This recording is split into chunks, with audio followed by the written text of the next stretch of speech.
Hi friends, ಇವತ್ತು ಈರುಳ್ಳಿ ಬೆಳ್ಳುಳ್ಳಿ ಇಲ್ದೇ ಟೊಮೆಟೊ ಕಾಯಿ ಚಟ್ನಿ ಮಾಡ್ತಾ ಇದ್ದೀನಿ. ಇವತ್ತು ಈ ಚಟ್ನಿ ಬಿಸಿ ಬಿಸಿ ಅನ್ನದ ಜೊತೆ, ಚಪಾತಿ, ದೋಸೆ ಅಥವಾ ಇಡ್ಲಿ ಜೊತೆ ನೆಂಚ್ಕೊಳ್ಳಿಕ್ಕೆ ಖಾರವಾದ ಟೊಮೆಟೊ ಕಾಯಿ ಚಟ್ನಿ ಸೂಪರ್ ಕಾಂಬಿನೇಷನ್. ಕಡಿಮೆ ಸಮಯದಲ್ಲಿ ಸ್ವಲ್ಪ ಸಾಮಗ್ರಿ ಬಳಸಿ ಮಾಡುವ ಈ ಚಟ್ನಿ ನಾಲಿಗೆಗೆ ಒಳ್ಳೆ ರುಚಿ ನೀಡ್ತದೆ. ರುಚಿ ಹೆಚ್ಚಿಸುವ ಈ ಸರಳ ಚಟ್ನಿ ಮಾಡುವ ವಿಧಾನ ಇಲ್ಲಿದೆ ನೋಡಿ.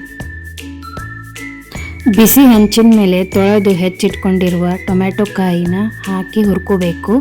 ಸ್ವಲ್ಪ ಎಣ್ಣೆ ಹಾಕಬೇಕಿದ್ರ ಮೇಲೆ. ಈಗ ಚೆನ್ನಾಗಿ ಹುರ್ಕೊಳ್ಳಿ. ತವಾ ಮೇಲೆ ಇಲ್ಲಿ 2 ಟೀ ಸ್ಪೂನ್ ಎಣ್ಣೆ ಹಾಕ್ಕೊಂಡಿದ್ದೀನಿ. ಯಾರು ಶ್ರಾವಣ ಮಾಸದಲ್ಲಿ ಈರುಳ್ಳಿ ಮತ್ತು ಬೆಳ್ಳುಳ್ಳಿ ತಿನ್ನೋದಿಲ್ಲ ಅವರಿಗೆ ಈ ಟೊಮೆಟೊ ಕಾಯಿ ಚಟ್ನಿ ಭಾಳ ಯೂಸ್ಫುಲ್ ಆಗುತ್ತೆ. ಇಲ್ಲಿ ನಾನು ಈರುಳ್ಳಿ ಬೆಳ್ಳುಳ್ಳಿ ಏನು ಯೂಸ್ ಮಾಡ್ದೇ ಈ ಚಟ್ನಿ ಮಾಡ್ತಾ ಇದ್ದೀನಿ.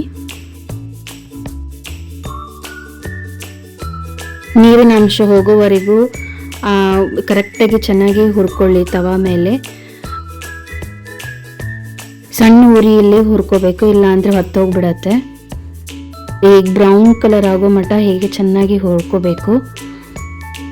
ಈಗ ಅದೇ ತವಾದಲ್ಲಿ ಟೊಮೆಟೊ ಎಲ್ಲ ಸೈಡ್ ಮಾಡಿ ಮೆಣಸಿನ್ಕಾಯಿ ಹುರ್ಕೊಳ್ಳೋಣಂತೆ. ಇಲ್ಲಿ ನಾನು 4 ಮೆಣಸಿನ್ಕಾಯಿ ತೊಗೊಂಡಿದ್ದೀನಿ. ಖಾರ ಜಾಸ್ತಿ ಬೇಕಂದವರಿಗೆ ಜಾಸ್ತಿ ತೊಗೋಬೋದು. ನಾನು ಇಲ್ಲಿ 6 ಟೊಮೆಟೊ ತೊಗೊಂಡಿದ್ದೀನಿ. ಇಲ್ಲಿ ಮೆಣಸಿನ್ಕಾಯಿ ಕೂಡ ಸ್ವಲ್ಪ ಎಣ್ಣೆ ಹಾಕಿ ಚೆನ್ನಾಗಿ ಹುರ್ಕೋಬೇಕು. ಯಾವುದೇ ಚಟ್ನಿಗೂ ಮೆಣಸಿನ್ಕಾಯಿ ಹುರಿದು ತಗೊಳ್ಳಿ, ಯಾಕಂದರೆ ಎದೆ ಉರಿತಾ ಬರೋದಿಲ್ಲ.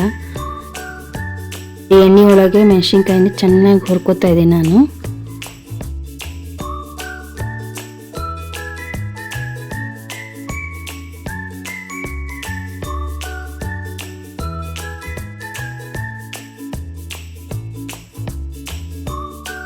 ಇದೆಲ್ಲ ಹುರಿದಾದ್ಮೇಲೆ ಆರ್ಲಿಕ್ಕೆ ಬೇಡಿ, ಬಿಸಿದೆ ಹಾಕಬೇಡಿ ಜಾರಿಗೆ.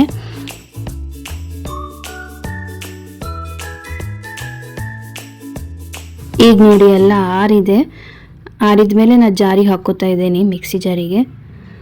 ಇದನ್ನ ಈಗ ರುಬ್ಕೊಂಬರೋಣ ಅಂತೆ.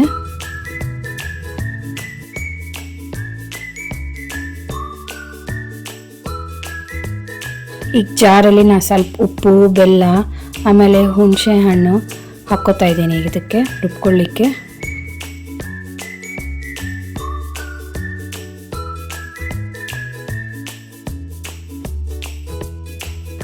ಇಷ್ಟೇ, ಟೊಮೆಟೊ ಕಾಯಿ ಚಟ್ನಿ ರೆಡಿ. ಈ ವಿಡಿಯೋ ಇಷ್ಟ ಆದಲ್ಲಿ ಲೈಕ್ ಮಾಡಿ, ಶೇರ್ ಮಾಡಿ, ತಪ್ಪದೇ ಸಬ್ಸ್ಕ್ರೈಬ್ ಮಾಡಿ. Thank you, bye.